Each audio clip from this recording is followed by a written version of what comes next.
I just think there's so much to cover here on obviously Islam and Ian Garry. First of all, mate, if we're starting off with really looking at this fight, where do we see it won and lost on both sides? Mate, do you know what? I think this is going to be Islam's toughest fight that we've seen recently. I think that stylistically, Ian Garry is a pretty bad matchup for him, to be honest.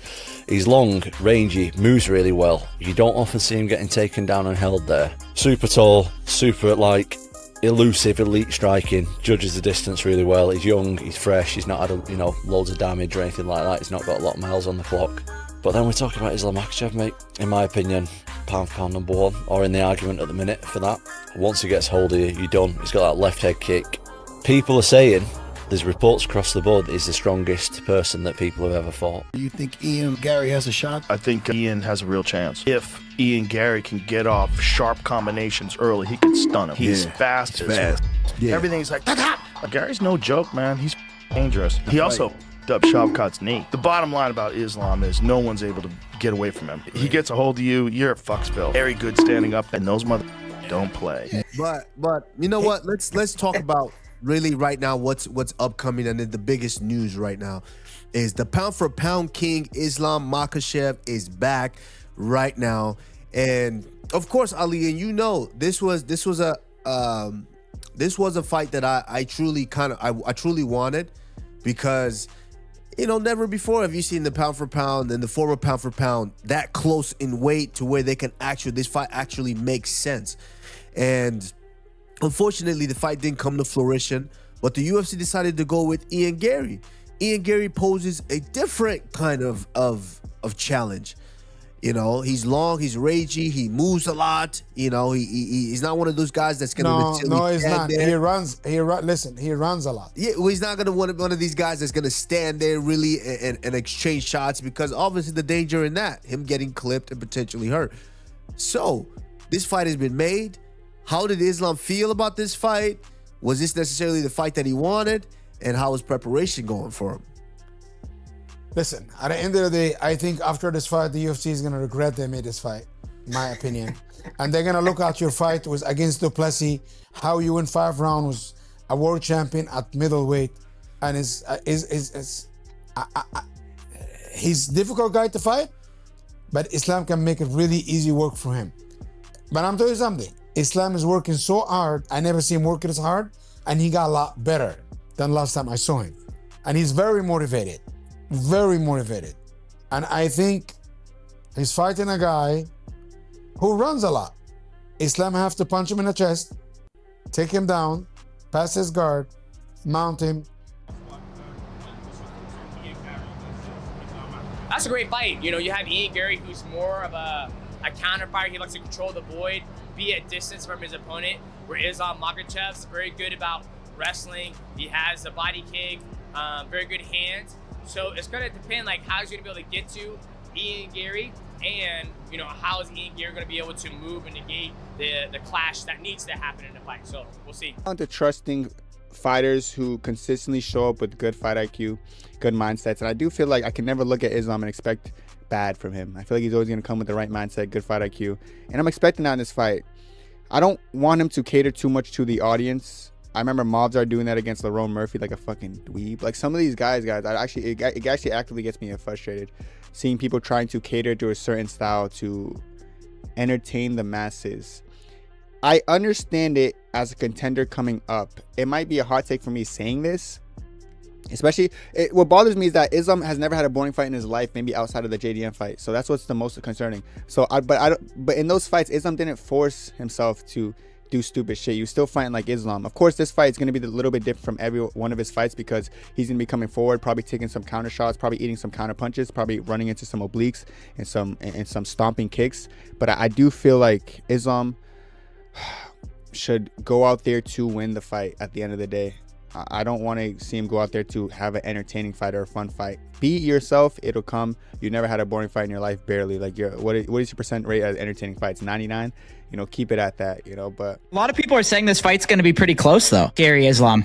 No, I got Islam for sure. But Ian Garry definitely, he has amazing takedown defense, great movement. He's fast as fuck. It's like he's going to have obviously the length Yeah, Ian Garry It's hard after- doesn't finish people like that. That's the thing. 5 days before Islam Makhachev and Ian Machado Garry finally collide at UFC 330, the prediction war has reached its final stage, and one of the most interesting voices to weigh in is former UFC heavyweight champion Tom Aspinall. This is no longer just a question of who has the better resume or who looks more impressive on paper. The closer this fight gets, the more the matchup itself is becoming the story. Islam is coming into this bout with the reputation of being one of the most complete fighters in the sport, while Garry represents a very different kind of problem, a much larger welterweight with long-range striking, movement, patience, and the confidence to believe he can make Islam fight at a pace and distance he does not control. And that is exactly why the final predictions from professionals matter. Analysts within the combat sports community have spent weeks trying to answer one central question: can Garry keep this fight in the areas where his physical advantages and striking style can shine, or will Islam eventually drag him into the kind of fight where his grappling, pressure, and control take over? With UFC 330 only days away, that question is becoming impossible to avoid. Islam Makhachev enters this fight as the established champion and one of the most technically complete fighters in the UFC. His greatest advantage is not simply his wrestling, it is the way he connects every part of his game. His striking can force an opponent to react, his pressure can push them toward the fence, and once he gets a grip, the fight can quickly become a completely different contest. That transition is what makes Islam so difficult to prepare for. An opponent may spend an entire training camp preparing for takedowns, only to discover that defending those takedowns creates openings elsewhere. If Garry stands too tall, Islam can close distance. If Garry overcommits to escaping, Islam can use that reaction to control position. And if Garry spends too much energy defending early attempts, the later rounds could become increasingly difficult. But this is where Garry's side of the matchup becomes so interesting. Ian Machado Garry is not approaching this as a fighter who simply wants to survive Islam's grappling. His entire game is built around controlling distance, making opponents reach, forcing them to reset, and creating striking opportunities from range. He has the frame to make Islam work to close the gap, and his movement could be one of the biggest factors in the entire fight. The question is whether that movement can remain effective when Islam starts attacking the legs, the hips, and the body, while simultaneously trying to close the distance. Because moving well for 5 rounds is one thing, moving well while constantly defending takedowns is something completely different. That is why several respected voices have treated this matchup as far more complicated than a simple champion versus underdog story. Garry has legitimate tools that could create problems, but Islam has spent years proving that opponents cannot simply dictate where the fight takes place. No, but you know, the thing about Ian Islam, he's so damn good on the stand-up. People are sleeping on his stand-up. Don't sleep on Islam's stand-up. I always say this kid, we can change him minute for minute, second per second per round, right? Like the one time when we went out there to fight in Vegas against, was it the guy from American Top Team? I forgot his name, Brazilian guy. No, the Brazilian guy. Not Moicano. No, not Moicano, the one before him. Man. Anyways, but regardless, we're going out there, and the plan was to stand with him. Okay. Habib and I go always stand him. So we're walking out there, and I look at him, and I said, "Damn, we're bigger than him." So I tell Habib, change the game plan. We're not gonna stand with this guy. We're taking his ass down. So we tell Islam, take him down.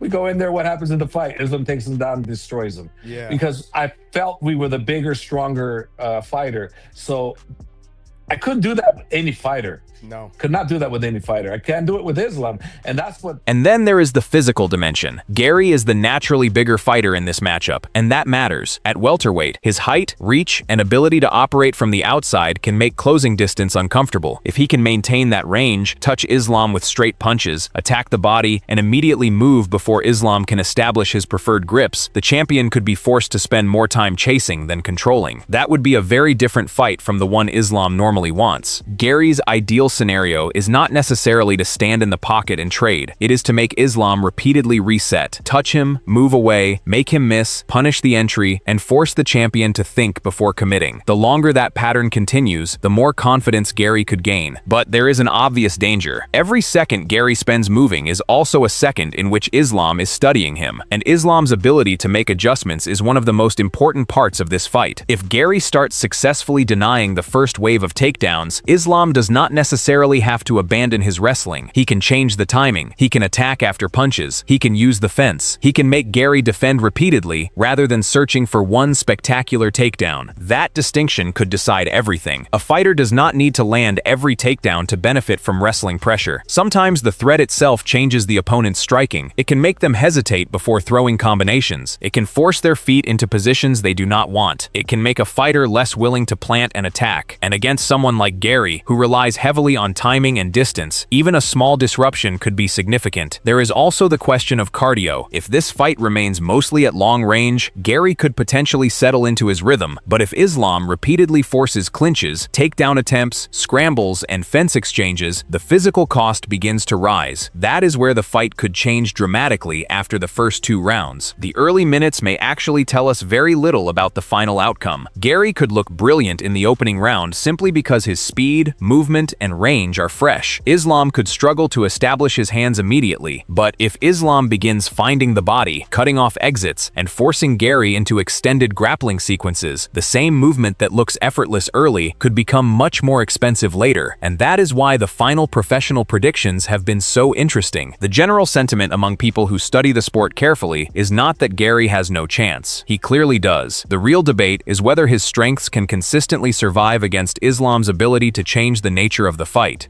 No, you got it. I'm out. Islam's gonna beat the brakes off him, and then he's gonna start eating meat and be like, "Oh my, I listen to my wife." And watch it. His arcs. Islam's gonna have his hands great. full. We'll see. If Islam tries to stand and trade with him, he's gonna get. Why would Islam do that? Why would Islam do that? Islam's too smart. Well, I think if I'm Ian Machado's Gary's camp, and I should be, I would tell him, I want you to front kick the fuck out of his face. Yeah. Kick him right in the goddamn chin. Yep. Because Islam's never seen that before. Not for me and Machado Garry. That's a long leg. Big. Teep him. I'm out.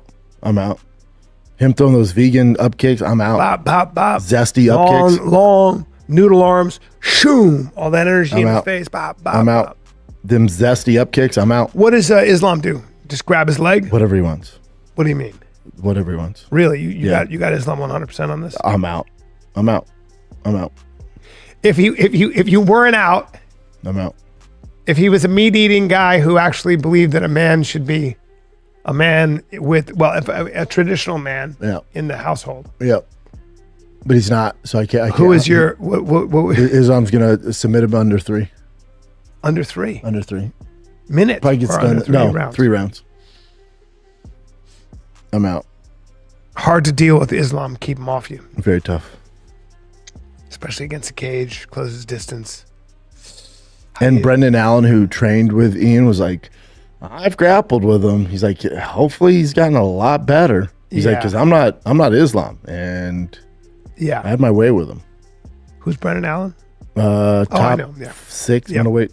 Then came Tom Aspinall's prediction. Aspinall reportedly gave Islam the edge, while acknowledging that the matchup is difficult and that Islam is no longer exactly the same fighter he was earlier in his career. The important part of Aspinall's view is not simply picking a winner. It is the confidence that he cannot identify a clear point where Garry should be expected to take over the fight. That is a significant observation coming from a fighter who understands what it means to deal with elite-level opponents and constantly adapt under pressure. Aspinall's prediction essentially reinforces the argument that Islam's completeness may be the deciding factor, and that word, complete, could end up defining UFC 330, because Garry may have the size, the range, and the striking creativity to make Islam uncomfortable. But Islam can attack in more than one direction. If the striking becomes difficult, he can wrestle. If Garry defends the takedown, Islam can continue building pressure. If Garry tries to escape, Islam can pursue him toward the fence. That creates a strategic problem for the challenger. Garry needs to be right more often than Islam. Islam, meanwhile, only needs to find one part of the fight that he can consistently exploit. There is another factor that cannot be ignored: Garry's confidence. He has already spoken about wanting to become the man who finally defeats Islam, and has made it clear that he does not view this opportunity as simply another fight. For Garry, this is the chance to turn himself from a highly regarded contender into the man who stopped one of the defining championship runs of his generation. That creates enormous pressure, but it can also create freedom. If Garry enters the cage cage believing that he has nothing to lose, he could fight with the kind of patience and creativity required to pull off a massive upset. Islam has a different responsibility. He is the champion. He is expected to win. He is expected to control the fight. And if he struggles early, every minute that Garry remains standing will increase the pressure surrounding the champion. That makes the opening round fascinating. Can Garry keep Islam at the end of his punches? Can he defend the first serious grappling exchanges without burning too much energy? Can Islam close the distance without becoming predictable? And most importantly, can either fighter force the other to abandon his preferred style? Those are the questions that matter far more than the predictions themselves, because predictions are only theories until the cage door closes. If Garry wins, it would completely change the welterweight division. He would not simply become champion, he would become the fighter who solved a puzzle that many of the best fighters in the sport have struggled to solve. His reputation, his career trajectory, and the entire conversation surrounding his ceiling would change overnight. But if Islam wins convincingly, the message would be just as powerful. It would demonstrate that even a physically bigger, highly mobile, technically gifted striker can be pulled into Islam's world and eventually broken down by the champion's pressure and versatility. And that is why these final predictions carry so much weight. Tom Aspinall sees Islam as the fighter who is simply too complete to confidently pick against. Other professionals and analysts have focused on Garry's ability to make the champion work, particularly with his range and movement. Both sides have a legitimate argument, but as fight night approaches, the biggest question remains the same. Can Ian Machado Garry force Islam Makhachev to fight the fight he wants? Or will Islam eventually find a way to take away Garry's movement, establish his grappling, and turn this championship fight into another demonstration of control? My lean comes down to one thing: consistency. Garry may have moments where he looks faster, longer, and harder to reach. He may even win stretches of the striking battle. But over 5 rounds, Islam has more ways to change the fight. His ability to connect striking with wrestling, pressure with positioning, and takedown threats with control gives him a path that does not depend on one single weapon working perfectly. That is why the final prediction is difficult, but Islam remains the safer pick. Not because Garry cannot win, because for Garry to win, he may have to maintain near-perfect distance management while defending one of the most dangerous grappling games in MMA for 25 minutes. And that is an enormous task. 5 days from now, there will be no more predictions, no more debates, and no more hypothetical matchups. There will only be Islam Makhachev and Ian Machado Garry inside the cage. So now I want to know what you think. Does Tom Aspinall have it right? And is Islam simply too complete for Garry to solve? Or does Garry's size, movement, and striking create the exact style of problem that could finally hand Islam Makhachev another defeat? Let me know your prediction in the comments. And if you want more UFC news, fight analysis, reactions, and predictions leading into UFC 330, make sure you subscribe.